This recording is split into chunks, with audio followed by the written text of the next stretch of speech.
একেবোৰ চৰকাৰী কৰ্মচাৰীয়ে 1 লাখ নিযুক্তি দিলে কতো এটা শব্দ নুঠিলে পিন এটা পৰিলেও শব্দ উঠে কিন্তু 1 লাখ চৰকাৰী কৰ্মচাৰী নিযুক্তি হল আৰচি জৈন আশিষ ভূটানী কল্যাণ চক্ৰৱৰ্তী তেওঁলোকৰ নেতৃত্বত আজি 1 লাখ চৰকাৰী কৰ্মচাৰীয়ে নিযুক্তি পালে কৰবাত পিন এটা পৰাৰ শব্দ আমি শুনিব নাপালো আজি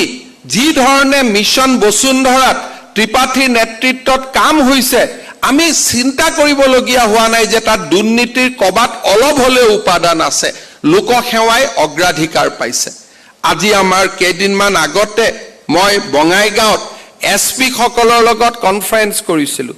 আৰক্ষী বিভাগতো যি পৰিৱৰ্তনৰ নতুন যুগ আৰম্ভ হৈছে হি এক আমাৰ বাবে আৰু 4 বছৰ পিছত এক উদাহৰণ হ'ব এটাৰ পিছত এটা পুলিচৰ নিযুক্তি হৈছে কতো মানুহে অভিযোগ কৰিব পৰা নাই যে এই নিযুক্তিত জটিলতা আছে দুৰ্নীতি আছে কিন্তু 5 বছৰ আগৰ বাতৰি কাকত আমি খুলি লওঁ 4 বছৰ আগৰ বাতৰি কাকত খুলি লওঁ আৰু আজিৰ পৰিৱৰ্তন আমাৰ অসমৰ জাতিৰ বাবে এক শুভ লক্ষণ আৰু এই পৰিৱৰ্তনে লাহে লাহে আজি ভাৰত চৰকাৰৰ কেইদিনমান আগতে গভৰ্নমেন্ট অফ ইণ্ডিয়াত আমাৰ কেডাৰৰ আইএছ অফিচাৰ এজনে মোক হোৱাটছআপত দিছিল যে স্যাৰ আজিকালি মিটিংত আহি ভাল লাগে অসমৰ নামটো পজিটিভলি লয় কেইদিনমান আগলৈকে যে নিগেটিভ নাম আছিল আজিকালি পজিটিভ নাম লয় মধ্যপ্ৰদেশত একেলগে 4 লাখ প্ৰধানমন্ত্ৰী আৱাস যোজনা একেদিনাই প্ৰধানমন্ত্ৰীয়ে উদ্বোধন কৰিছিল এইবাৰ আমি সংকল্প লৈছো যে একেদিনাই আমি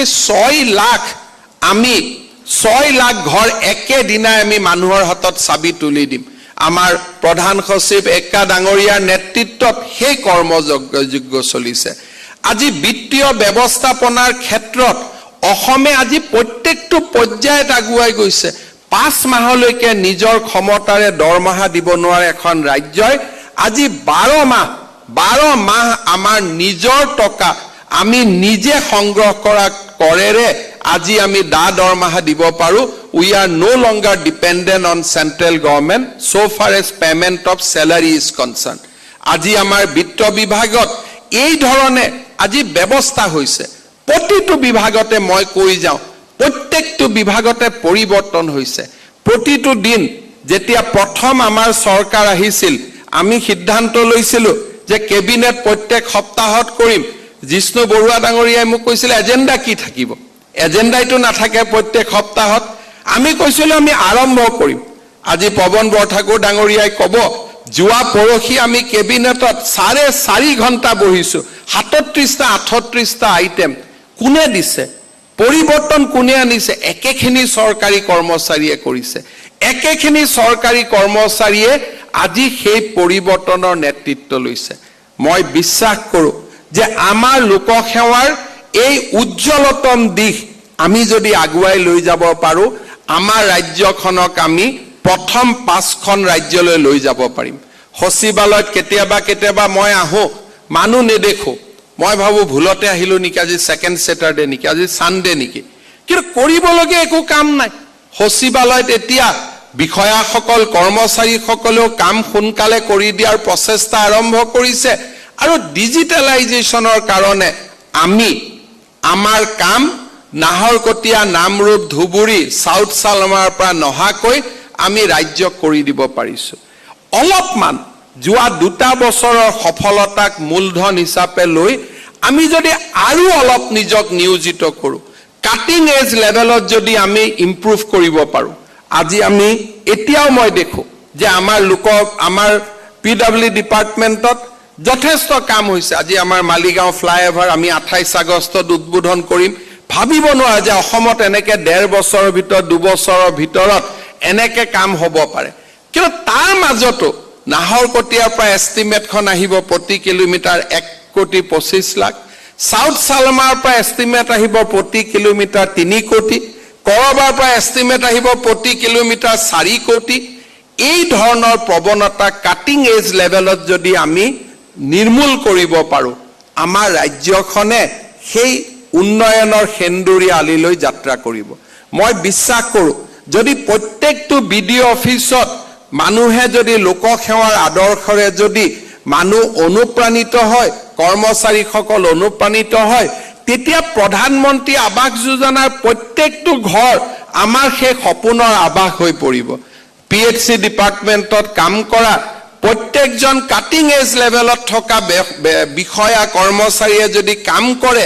প্ৰতিটো দিনাই মানুহে নিৰ্মল খোৱা পানী পাব, পেটৰ বেমাৰৰ পৰা ডায়েৰিয়া একো নাথাকে। আমি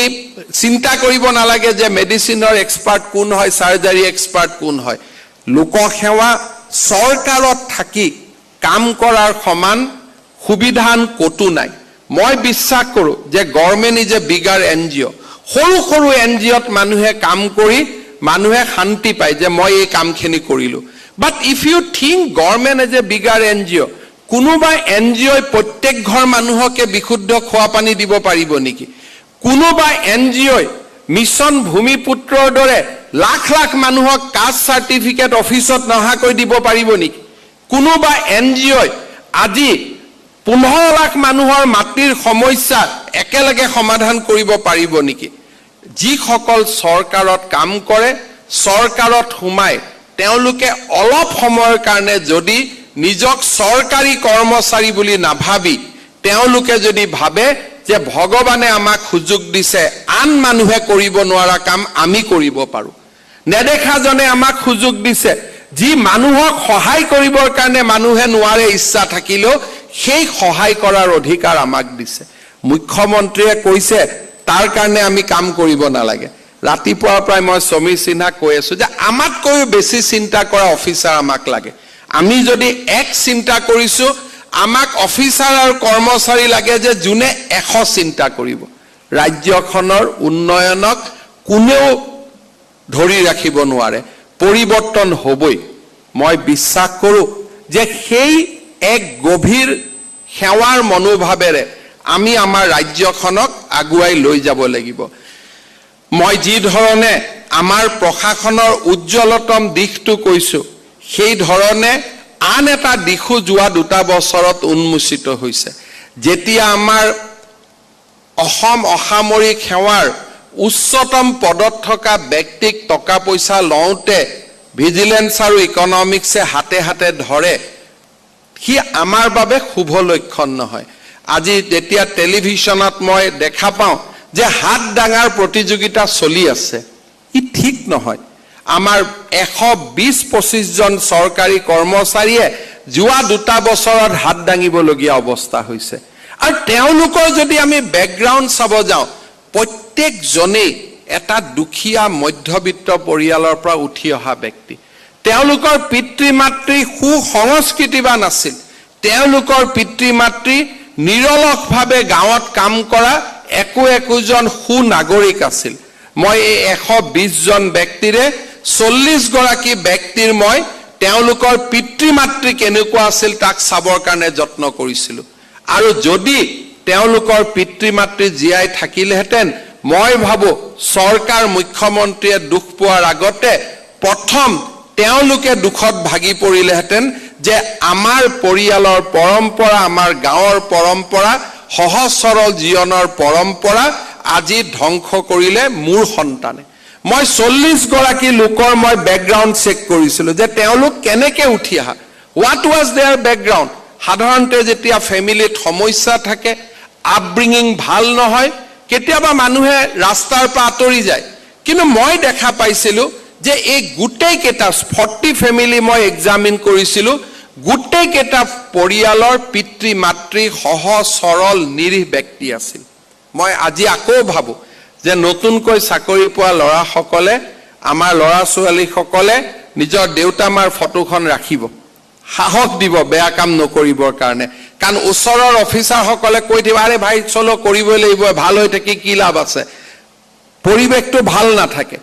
অফিচত 2 জন ল'ৰাই যেতিয়া যোগদান কৰে যে মই ভাল কৰিম, 4 জনে ভাল হ'ব নিদিয়ে, 4 জনে মানসিক হেঁচা প্ৰয়োগ কৰে যে তয়ো বেয়া হৈ যা। কিন্তু সেই 2 জনে সাহসেৰে থিয় হৈ থাকিব লাগিব আৰু পিতৃ মাতৃক সন্মুখত ৰাখিয়ে সেই সাহস গোটাব লাগিব। কাৰণ আমি আমাৰ ৰাজ্যখনক আৰু আমাৰ ৰাজ্যৰ দৰিদ্ৰ জনতাক আমি আকৌ এবাৰ সুযোগ দিব লাগিব যাতে আমাৰ অসমখনে পুনৰ এবাৰ উন্নয়নৰ পথত খোজ কাঢ়িব পাৰে আমি এক নতুন অনন্য যাত্ৰালৈ যাব পাৰো